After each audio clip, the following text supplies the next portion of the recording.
Oke, selamat siang. Ya.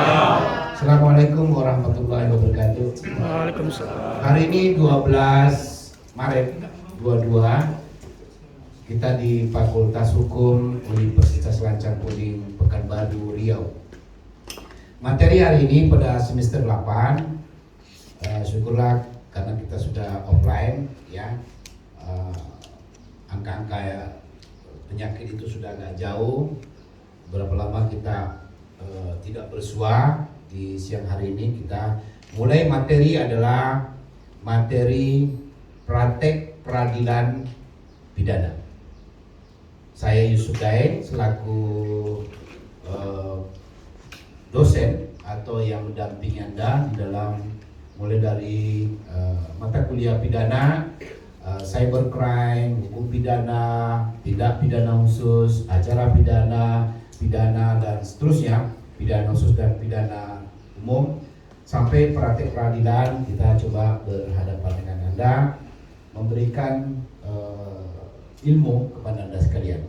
Maka kita lihat bahwa Anda harus dibekali dengan keilmuan. Tentu kita belajar secara teori, ya, bagaimana teori itu, bagaimana praktek itu tentu agak berbeda dari apa yang kita ajarkan. Apalagi kondisionalnya seolah-olah kita adalah di pengadilan sesungguhnya.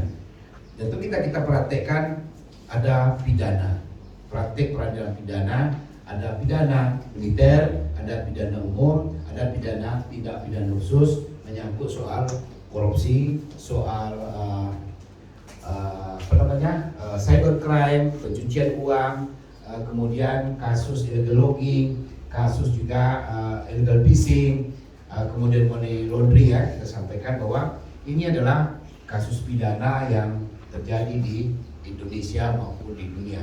Tentu aplikasinya berbeda dengan bagaimana situasi hukum yang terjadi di dunia, bahkan bisa cybercrime, narkotika, berbagai warga negara lain terlibat di dalam modus operandi di dalam kejahatan itu berlaku di Indonesia. Misalnya kita lihat bagaimana asal muasal narkotika itu, pemakai, pengedar, kemudian industrinya, semua sampai bagaimana ceritanya barang itu terbukti di pengadilan. Inilah yang salah satu kasus kita angkat nanti di dalam praktik peradilan ini. Barangkali Anda aparat penegak hukum, bagaimana menjadi seorang saksi. Tetapi di dalam penyelidikan dan penyidikan kita sudah mulai namanya menemukan membantu atau minta bantuan pada keilmuan lain. Misalnya penyidik mohon bantuan ahli. Apa itu ahli dengan saksi ahli? Itu berbeda. Jadi biasanya seorang reserse ada kasus-kasus dibutuhkan ahli bahasa konten keilmuan itu, perkataan, terutama cybercrime. Kalau dia merasa terhina, dia melapor dan penyidiknya ragu, maka dia minta membuat surat ke perguruan tinggi yang memiliki fakultas bahasa. Kalau bahasa Inggris atau bahasa Indonesia atau bahasa asing lainnya, itu disebut dengan ahli. Saya selalu jadi ahli pidana yang diminta oleh penyidik di kejaksaan maupun di kepolisian, di polsek, di polda, di polres dan seterusnya.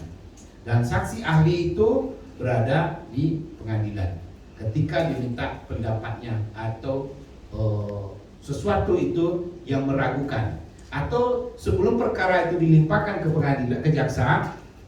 Misalnya penyidik melimpahkan berkas perkara itu ke jaksa ada keraguan di dalam melihat bukti-bukti itu, atau keraguan menentukan masuk ranah pidana atau ada ranah perdata, sehingga dia dikembalikan P19, diberikan arahan kepada penyidik bahwa diminta kepada penyidik untuk melakukan satu kegiatan untuk melengkapi bukti-bukti ini tentang pendapat seorang ahli di perguruan tinggi. Maka penyidik membuat secara formal kepada perguruan tinggi, dimohon kepada dekan atau rektor menunjuk salah satu dosen yang punya quality di bidang keilmuan bidang ini, sehingga itu nanti diperiksa, sudah diperiksa layak dikirim ke jaksa. Jaksa biasanya selalu menerima kalau itu mendukung daripada keterangan-keterangannya.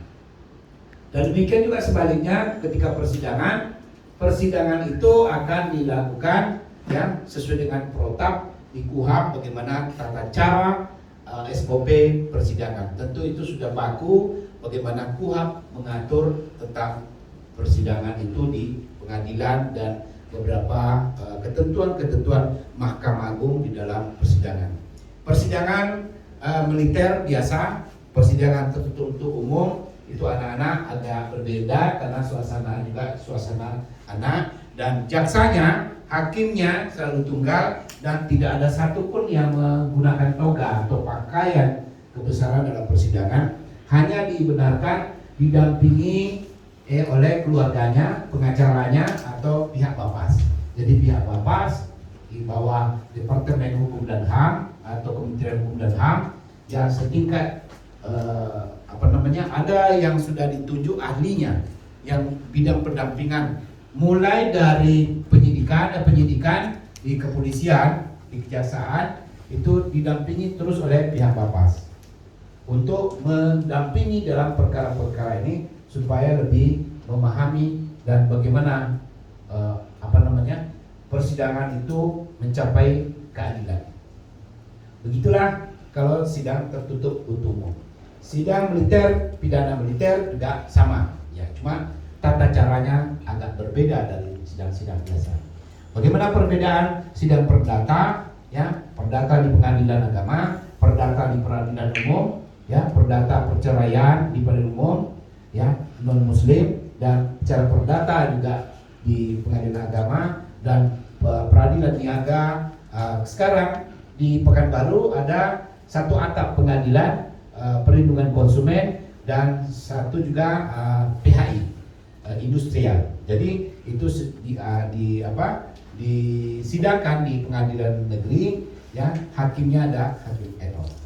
Oke, mahasiswa sekalian, bahwa ini kita coba kalau perdananya misalnya kita lihat ketika sidang perdana itu sudah protapnya majelis hakim itu kan akan memasuki ruangan itu panitra bertanggung jawab tata cara bagaimana sidang itu lancar, menginformasikan kepada hakim jadwalnya dan seterusnya. Maka seorang panitra dia mengatakan bahwa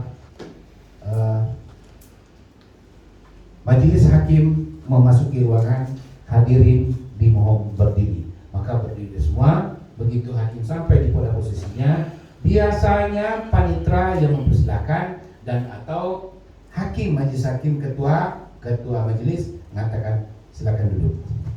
Maka duduk, ditanya kepada jaksa apakah ada terdakwa di bawah. Karena kalau di pengadilan disebut dengan terdakwa, kalau di kepolisian, di kejaksaan atau di PPNS selaku orang tersangka, ya, disebut dengan tersangka. Setelah itu dia terdakwa, kemudian setelah itu baru diputus menjadi terpidana. Kalau sudah masuk dia dulu dari narapidana residivis kalau dia keluar masuk. Itulah tata cara persidangan. Maka majelis hakim ketua mengatakan bahwa sidang perkara nomor sekian gini ya dibuka dan terbuka untuk umum atau tertutup untuk umum. Coba kita perhatikan, bagusnya kita sidang korupsi lah dulu ya. Coba dibuka dulu, kamu jadi terdakwa ya nanti. Coba buka dulu. Hari ini kebetulan ada 4 kelas bersamaan dengan mata kuliah yang sama. Maka kelas ini ya kita ruang praktek hanya 2 yang tersedia. Ini adalah di Sunglab ruangan rapat para dosen dijadikan ruangan praktek. Coba kita silakan ketua majelis membuka persidangan. Coba. Biar salah enggak apa-apa. Enggak, duduk. Bagusnya keluar dulu. Panitra. Nah, panitra keluar dulu yang ketiganya. Coba undang cara ngomongnya. Cara ngomongnya kamu berdiri. Situ aja dulu supaya majelis hakim memasuki ruangan, ya, hadirin dimohon berdiri. Nanti berdiri ya. Nah, coba. Majelis hakim memasuki ruangan, hadirin sekalian Nggak pakai sekalian dah. Coba, nggak apa-apa salah. Coba. Majelis hakim memasuki ruangan, hadirin dimohon berdiri. Coba. Majelis hakim memasuki ruangan, hadirin dimohon berdiri. Ya, oke, berdiri. Oke. Ya. Hakim ini kan berwibawa, jangan laju-laju macam orang hampir. Ya. Oke. Bisa mengatakan silakan dulu.